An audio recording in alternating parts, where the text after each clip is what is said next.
Leafs Lightning Game 5 goes down tonight at Scotiabank Arena with the series tied at a game apiece. Today, Dave and I explaining what we've learned through 4 games through the series so far and how we think Toronto can get advantage back tonight on home ice.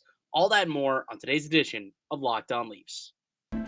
You're Locked On Maple Leafs, your daily podcast on the Toronto Maple Leafs. Part of the Locked On Podcast Network, your team every day.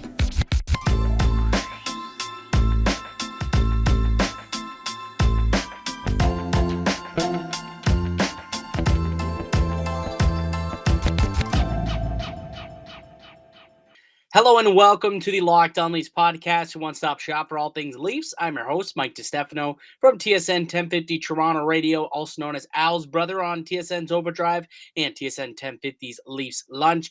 Joining me, it's my co-host Dave Morassutti from Sportsnet, also a writer for the NHLPA. Locked On Leafs is a daily Maple Leaf-centric podcast, so be sure to subscribe for free wherever you get your podcasts from. And if you haven't already, go subscribe to us on YouTube as well.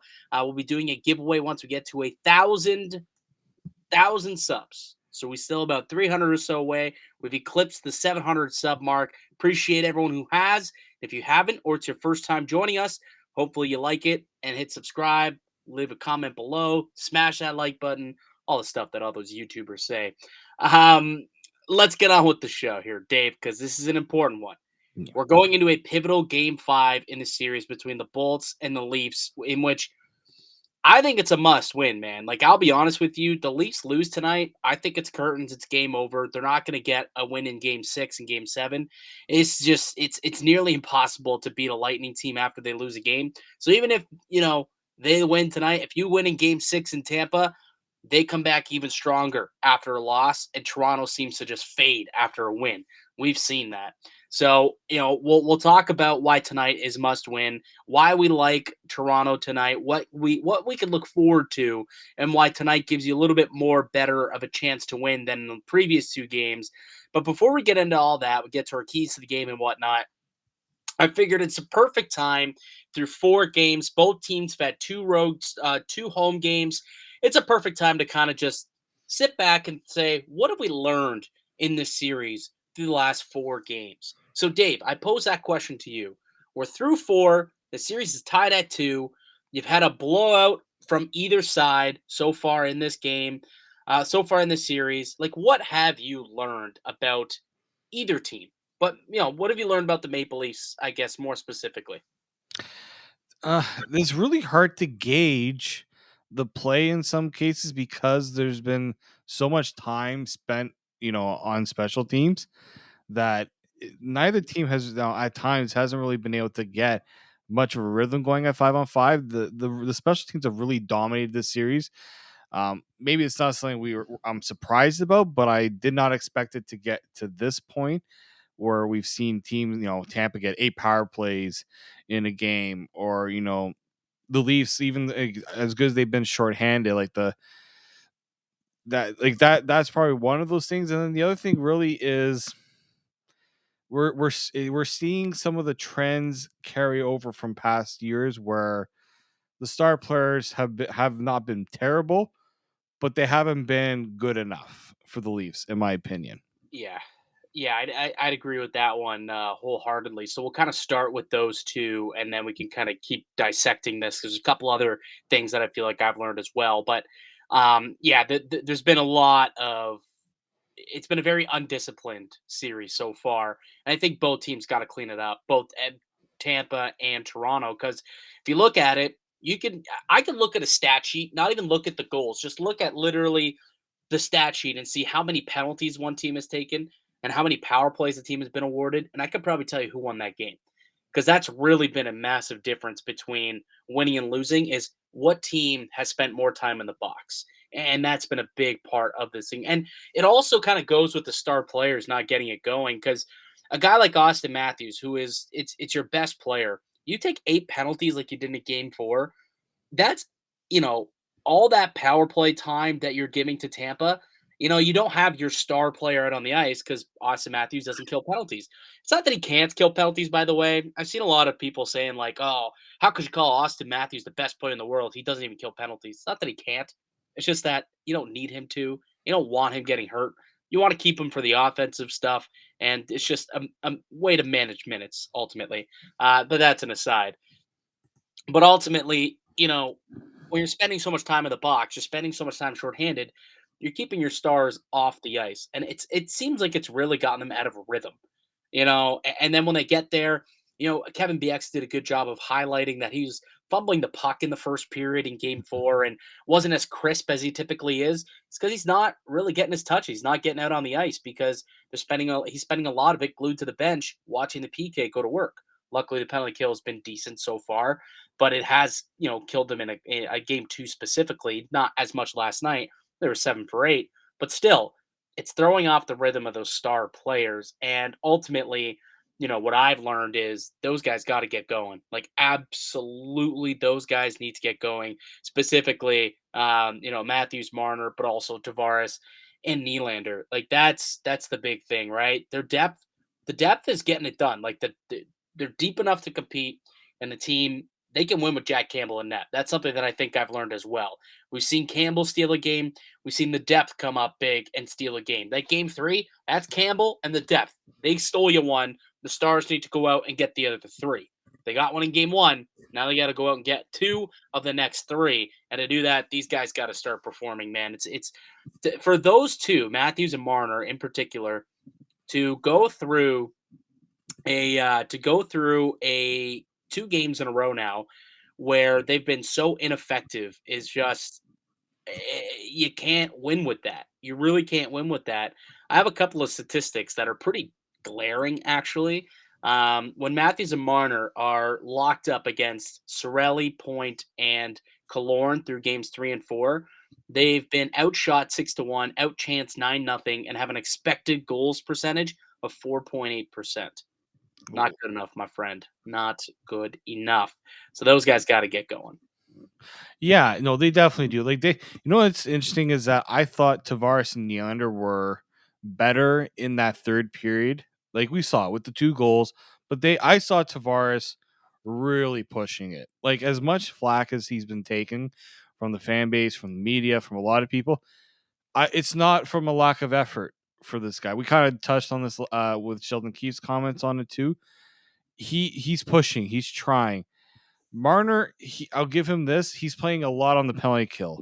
So Yep. a lot of his energy is being spent there. And I feel like this is where I would want, you know what, you can have him on the penalty kill, but you gotta watch his minutes there because he needs to be effective at 5-on-5. He's in it tough with Sorelli, Point, and Killorn, which that's a good line. That's a really good line. But Matthews, Marner, and whoever's on that line should be better. They're paid to be better. They're paid to get the chances. They just have to figure it out. Like that simply put, they have to figure it out. When I saw Austin Matthews in Game 2 and the Leafs were down, pretty much tell Ryan McDonough, I'm taking this puck. You're not gonna have much of a say about it. Feed Marner, feed Bunting for that goal. That's what you need to see from Matthews and Marner to be successful in this series. It's not going to come easy for them, but it's not supposed to. That's the playoffs for you. You got to make your chances. You got to make your breaks. Not seeing that from them. Yeah. I've also seen some, like, obviously Tavares' plays, it's concerning. We saw them show some good trends, I guess, towards the end of the period, like you alluded to. But I've seen some very kind of irrational, we need to buy this guy out Yeah. conversation. So I'm not gonna. I guess I am entertaining it. I'm not actually entertaining it, but I'm gonna tell you why I'm shutting it down right away. Yeah. I was looking into it. Do you know how much cap savings they would have for the next 3 years if they were to buy out John Tavares? Little to nothing because guess what? He's paying a lot in bonuses. He would be a cap savings of $606,000. Yeah. 606,000. That's it. So even if you buy him out, you are still paying 10.3, basically 10.4 million of cap for the next 3 years, and then it drops off after that. But for the next 3 years, while he's still, the 3 years remaining on his actual deal, you're not saving anything, man. You don't even get a full contract worth of savings. So that's a conversation that can completely go out the wayside. This contract is not, it is buyout proof. Absolutely buyout proof. So if that was entering your mind, probably would tell One you, ear and out the other, gentlemen. yeah, Ladies don't and even, gentlemen. don't even think about it because it's not happening, and I don't want it to happen either. Like No. deep down, like he's still a decent player. Don't get me wrong; he does a lot of good things. He was like 90% on the faceoff draws the other day. Like there are things that he does that is good, but he has not been good enough. He has not No. earned his contract, and anybody, even John, says that himself. He knows he hasn't been good enough. It needs to be better. Tonight's a chance for him to go and do it because at the end of the day, actions speak louder than words. You can tell us that you need to be better, but until you do it, there's still going to be all that scrutiny on you. But unfortunately for the Maple Leafs, they're not getting out of that deal. Plus, he's their captain. I doubt they buy him out, even if it was a little bit easier and there might be a couple million in cap savings. I doubt they entertain that anyways. One other thing that I've learned so far, David, Jake Muzzin, good player. Jake Muzzin proven to be Jake Muzzin that we were expecting to see, right? We were And I think hoping. he's We were hoping to see. and I think he's been better than what we've seen from him the last few years. Like, Yeah, if you're looking at this sample size of the 4 games, this has been, I think, the most effective Jake Muzzin since he's come to Toronto. perhaps. He's adding the offensive punch that we weren't expecting to see. He's hitting, like he's bringing that physical edge that we were kind of hoping to see, and he didn't really see it right away. And part of me thinks the reason why we're seeing that is that TJ Brody has allowed him to bring a little more freedom to his game. Knowing that he's got TJ Brody at his side, he knows he can kind of take a little more of those chances to really push the envelope a little bit of what he can do on the ice. Got a couple goals. Got a couple goals. But yeah, like you just look at that pairing as a whole, and I think you got to give a lot of credit to TJ Brody too, who's he's also playing exceptional and helping prop up Jake Muzzin in a way. I mean, not to say that Muzzin isn't deserving of it being a top 4 defenseman, but we've seen what it looked like when it's a guy like Justin Hall who's kind of weighing him down. The fact that he has a partner that's equal to and a little bit better than him, I believe, really makes this pairing stand out. And if you want to take a look at the numbers here, Dave, the difference between or the stuff that we're seeing out of Muzzin and Brody, comparative to the rest of the defensemen so far in this series, they've been the best pairing by far. In 46 minutes of play at 5-on-5, they have a near 60 expected goal differential, and that's the shutdown pair. Your shutdown pair, who goes up against your opposition's best players, has a better expected goal differential when they're out there on the ice. I mean, you can't really ask for much more than that. Their expected goals against per 60 is 2, but when they're on the ice, their expected goals for is 2.9. So, they are actually out producing, out chancing, and getting the puck out of their zone. They're limiting the Tampa Bay Lightning of actually producing much offense at 5-on-5, and they've been the better pairing. They may have been outside of, I guess, probably Hedman and Chernak, probably been the best pairing out of everybody in this series. I don't think I'm gonna say that, but Muzzin and Brody probably number 2 ahead of Riley and Labushkin. I mean, Riley and Labushkin, surprisingly, not good and probably had their worst game together, but their expected numbers 37.9% expected goal differential with Riley and Labushkin through 41 minutes of game time, 3.2 expected goals against per 60. So it's a full goal more that Riley and Labushkin are averaging, or a full goal that they are expected to give up based on their play, based on the chances that they give up, the quality of chances that they give up, than Muzzin and Brody, and the quality of competition that Muzzin and Brody are facing much higher than Riley and Labushkin. So Yeah, I've heard some people really. I don't think it's been talked about enough, but Riley and Labushkin have kind of gotten a little bit of. People are pushing out the envelope of that they haven't been as good as maybe we've thought or we yeah, think. They haven't really yeah. been. It hasn't been magnified. I think to the point really. And I think that's a perfect time to kind of transition here into Game 5, right? And so let's transition to game 5. And before we get there, though, let me tell all of our good folks listening or watching on YouTube about one of today's show sponsors. It's our favorite. It's betonline.net. Our partners at BetOnline continue to be the number one source for all your betting needs and sports information. Find all the latest odds, news, and sport developments, including this year's basketball playoffs, Major League Baseball scores, the NHL playoffs, fights, and even the next NFL futures. BetOnline is your continued source for all your sport wagering information from live betting to playoffs, esports, and more. Head to the website today or use your mobile device to learn more about the trends in action. BetOnline, it's where the game starts. Welcome back into the Locked On Leafs podcast. I'm Mike DiStefano, Dave Morassutti with me. We are hosts here at Locked On Leafs, a daily Maple Leafs podcast. We got new episodes coming out to you each and every day, Monday through Friday. And if you missed it, we even had a bonus episode that we put out Friday night, Saturday morning. It was like midnight or so after game 3. So if you want to hear our thoughts on game 3, you're going to have to go check out the YouTube exclusive podcast that we did of a game 3 post show if you want to check that out. But also just subscribe and be part of the YouTube fam. We'll have a bunch of YouTube exclusive stuff kind of coming up as well. So shifting back to Toronto for game 5, Dave, I think this is good news for Toronto, who struggled particularly offensively in Tampa Bay. So getting back home, having last change, certainly going to be a big help here for the Maple Leafs going into game 5. Yeah, I think they need to find a way to get their matchups to work a little bit better, especially with their top stars, right? You need to get them on the ice against different competition, putting them in different situations too. And I think the other thing too, actually, no, I'll save that for later in the show. But yeah, I think the bigger one, yeah, the last change is going to be important, and I think just the crowd. That was a really, really. I don't think we really talked about it in the last. That was a really loud crowd at Amelie.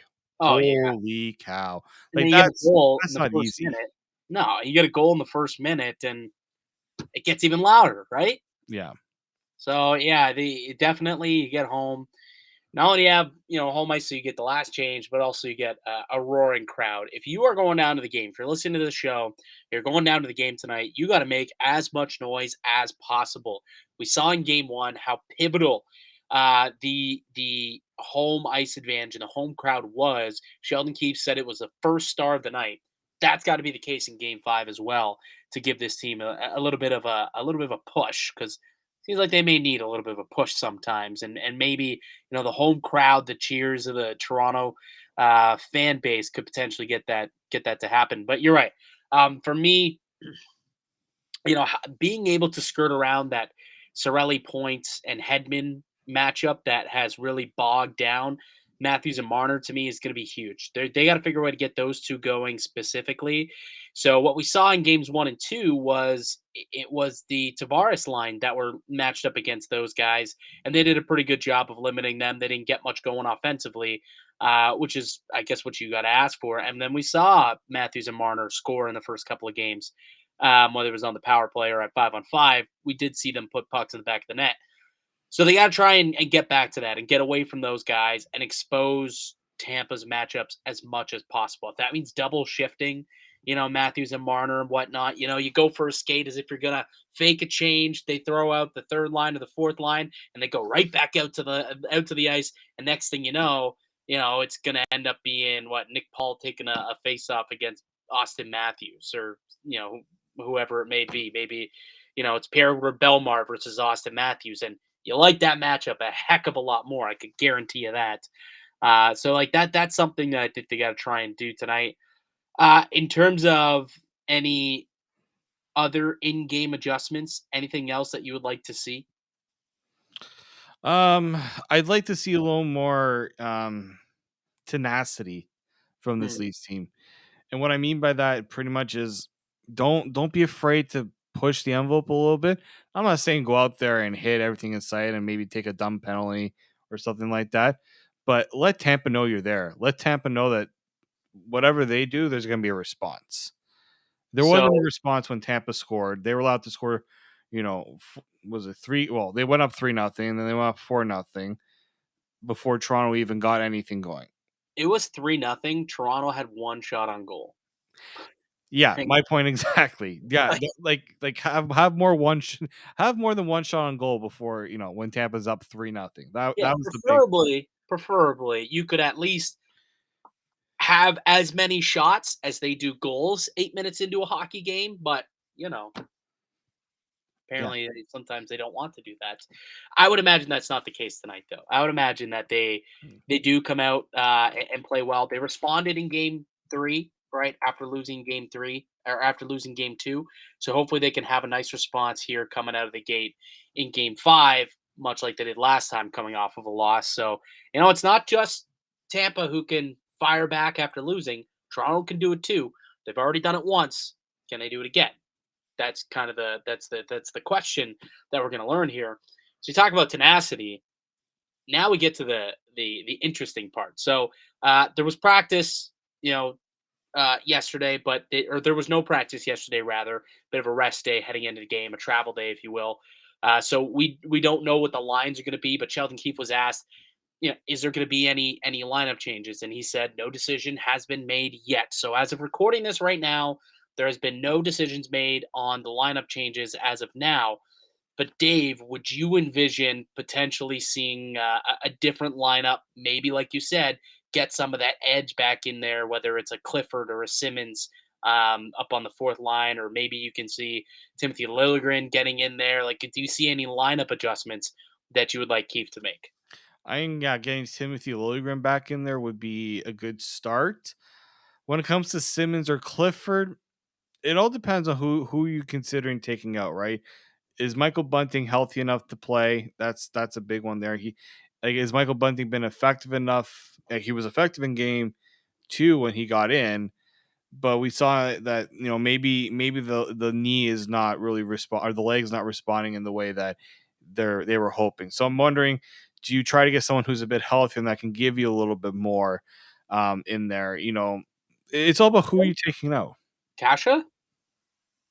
Wait, are you suggesting taking Bunting out of the lineup? No. I'm saying only if he's not healthy.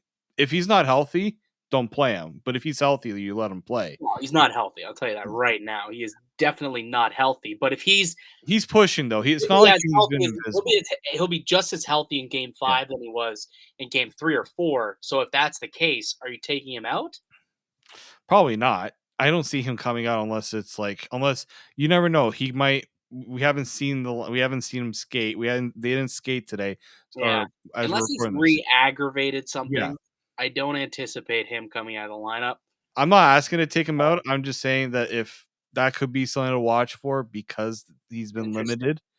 Interesting. Um, yeah, you're the only one you may want to consider taking out of the lineup is Jason Spezza, kind of that in and out guy, Yeah. because he didn't really do much in the last game. He took some penalties, which I'm just like, this is not Jason Spezza that we've come to know. Can we be But honest though? Why the hell did only Spezza get the penalty for yeah, that? I mean, like him and Maroon were going back at Maroon gave him a little can opener and dumped him on his ass. How are they both not going to the box for that? That was the inconsistent type of reffing that really cheesed me in game 4. It's like, if he's gonna go for what he did, how do you not make him go for probably something that was more dangerous and worse, to be quite honest with you? Similar move, but it was probably worse because Spets actually took a bit of a spill. yeah, I don't know. Like, it just seems like the refs. It's the one that takes it the extra mile, right? Because we saw Sergachev get pulled out, and he was like, "Oh, why me?" And like the refs were like, "Because you punched the guy Look, when he there was a punched scrum the going." guy square in the face. Like, he's just grabbing your jersey because he has to. You're straight up punching the guy in the face. What do you mean, why you? Like, what? That's so dumb. But to me, like Maroon though, Maroon did had the more egregious act, and he got away with it. Spets is the one who went to the box. Yeah, it's been tough to gauge what the refs' decisions are. This is why, like, will Clifford and Simmons really solve anything? I don't think. If I had my choice, I probably put Clifford in because he'll bring. I don't know. It just seems like Simmons. There's something missing with him when he's on the ice. Like, he's just there kind of to be a bit of what's the Bleep word? disturber. Yeah, that, and he's kind of playing better. like the Leafs cop. He's the Leafs cop on the ice. They're like he's keeping an eye on everyone, and something Mhm. happens. He's like, all right, Simmons is on the case. We don't. Right. They don't. Leafs don't need that. The Leafs needs when they need energy. Kevin Bieksa said this. The fourth line has to bring energy. The third line has done it, but the fourth line needs to also do it. So that could be something that changes, but I don't know. Is how much that really gonna make an impact? That's the other thing too. Yeah, I think being at home makes it easier to put in a guy like Clifford, um, or a guy like Wayne Simmons. Like you talk about needing energy, like those guys will go out, lay a hit, that'll get the crowd going, right? So you can also look at it that way, but also just the fact that you won't get picked on as much because you have that last change. So you would feel comfortable. I get more comfortable putting them out if the fourth line comes out for Tampa Bay first. Whereas if you're in a situation where you put your fourth line out, hoping that John Cooper responds with the fourth line, lo and behold, they send out Kucherov and Stammer. You feel better with Spezza there when you're on the road, but now at home, maybe that's why you do make the change and you go with one of those other guys, more energy providers, if you will. We'll see. We'll see what they end up doing. One more little quick note, I guess, before we kind of get to our keys of the game and our final prediction. Rasmus Sandin they were asked if he could potentially factor into the game, and Sheldon Keefe said no. He's healthy. He could play, but he doesn't want to drop him in mid-series. And so it doesn't look like we'll have a Sandin sighting unless they make it through to round two. To me, this kind of screams that I mean, yeah, I guess you don't want to put him in there since he hasn't played in a while, Mhm. but also I think back to that game against the New York Rangers when the Maple Leafs were called out by Sheldon Keefe and they were called soft. Sandin was given an opportunity to be a top four defenseman that night, and he got bodied, out Yeah. like boxed out by Ryan Reeves. He literally just got manhandled on two goals, and it cost him. So I wonder if in the back of Sheldon Keefe's mind, he's saying Tampa's a tough team. They're a strong team. They're a heavy team. I don't know if I could put Sandin in that situation. Let's have more the Halls, the Labushkins, even the Lilligren, who's just got a little bit more size and bite to them, as opposed to Roland Sandin, who's more of a smooth skating, skilled player. I mean, we've seen Sandin bring a bit of a physicality to his game, but not. I don't like when you're coming back from an injury like that. You're not the first thing you're thinking about is not going out there and roughing toughing with guys and trying to be A knee physical. injury, right? Yeah, knee injury. You're gonna play it a little bit safe. You don't want to do something that's going to potentially re-aggravate it as well. You can't put in a guy who might be. I'm gonna say he's gonna be timid, but he's gonna. There might be some, you know, second guessing at times in certain situations because you haven't been playing at game speed too, right? You can practice all you want, but getting back to game speed is a totally other situation. This is where not having the Marlies playing right now doesn't help in that regard too. Yeah, you're Like right. he would have played a game or two there just to get himself going a little bit. No, someone else, somebody actually mentioned this to me too. Someone thought, well, what about Nick Robertson? Could they put him into this series? I said, well, you have to think, is he a better option than what the Leafs already have? That's another tough one to say too. Yeah, I don't know. Who are you taking out, right? Like, are you gonna roll with a Blackwell, Bunting, and Nick Robertson as your fourth line? That's really, I guess, what you would be doing, right? Taking out Spezza. Because at this point, it almost feels like as long as everyone's healthy, that's the rotation, right? That spot on the wing, whether it's Spezza, Simmons, Clifford, whoever the heck else you want to call up. I guess you could put Robertson into that conversation because the rest of the 11 guys are probably pretty well penciled in. I think I could be wrong, but that's what I believe. And I don't know if you necessarily want to put Robertson in that situation over a couple of those other vets who just know how to play playoff hockey. I could be wrong. Could be an option, but I don't think it happens. I No, don't. I just think you can't put guys in, especially with Game 5 being so vital. Yeah. And, you just don't want to put your players in that situation. Oh, definitely not for game 5. Definitely not for game 5. It's must win, Dave. It's definitely a must win game. I'll say that. It is must win for the Maple Leafs, and there's been 0 lead changes as well for for this entire series. Why don't we get to the keys to the game? Because it leads in perfectly to one of my keys, and that's score the first freaking goal. Because, like I said, who has ever scored first so far has gone on to win the game, and there has been no lead changes in this entire series. So you score first, you get the lead, it doesn't change. You keep it, you build on it, you win the game. That's how it's gone so far. So that first goal is going to be pivotal, especially at home. You get the crowd back into it. Hopefully, you can score early.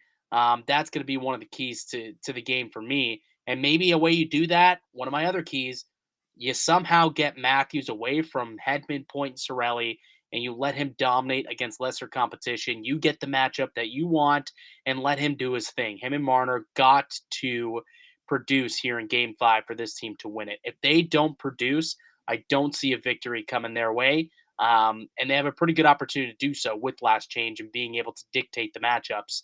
And I guess it goes to my final key, and that's stay out of the box to allow all of that to happen. Allow those guys to do their thing. So that's kind of what I think is the recipe for success going into tonight's game. What are your keys, Dave? Um, Jack Campbell just needs to give the Leafs a chance at the start of the game. I'm not blaming him for what happened in game 4. I think it was a right call to get him out because you don't want to put first off get him thinking about the next game. Give him the rest of the game off. I think Sheldon Keefe made the right decision to take him out, but he's gonna have to be ready for that first 10 minutes of the game to give the Leafs the best chance to try to get that early lead. So that's one key for me there. Second key, you know what? The Leafs have to find a way to if they get a power play early, that first power play unit's going to have to get some bodies in front, find a way to get some traffic in front of Andre Vasilevsky.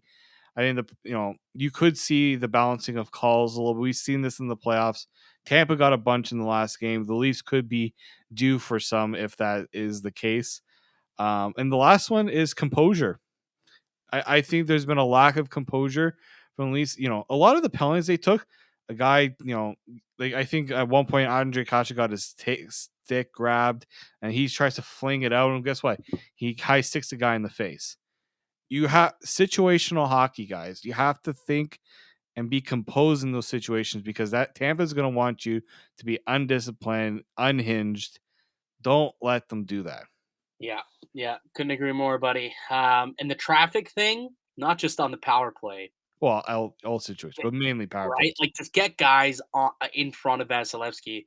I mean, you look back, I could think of numerous goals that most of the goals that they've scored have like I don't say only been, but a majority of the goals have been because there's been traffic in front, which has thrown Vasilevsky off. He doesn't have a clear sight to the puck. He can't react quick enough.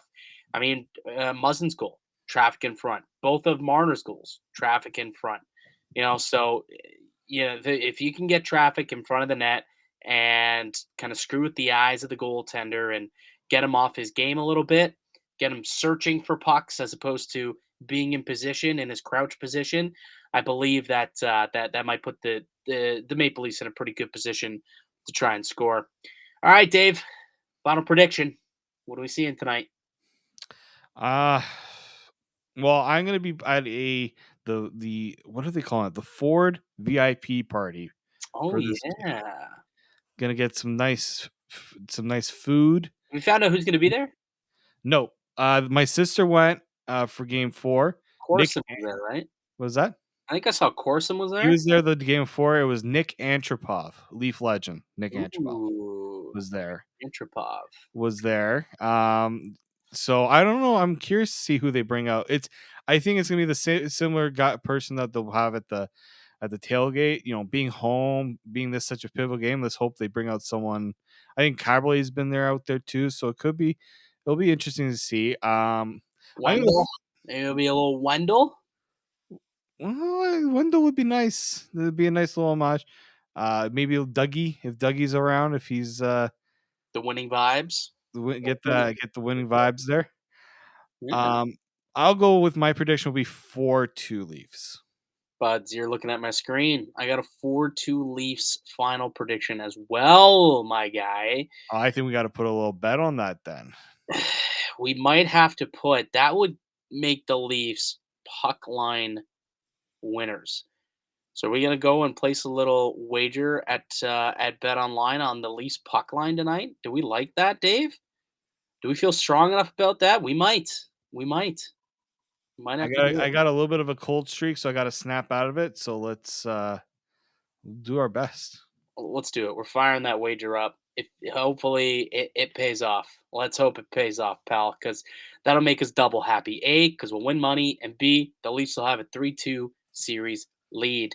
Let's hope that they come out firing tonight, though. It's a I'll say it one more time, a pivotal game tonight. Must win, in my opinion. So let's hope that they can get it done. If you're down there, enjoy the game, cheer loud and proud. And if you're on your, on the couch, cheer loud and proud as well, as I know that I'll be doing that. And Dave, have fun tonight down at, it's at Real Sports. It's at Real Sports. Got the There you go. VIP lounge. There you go, pal.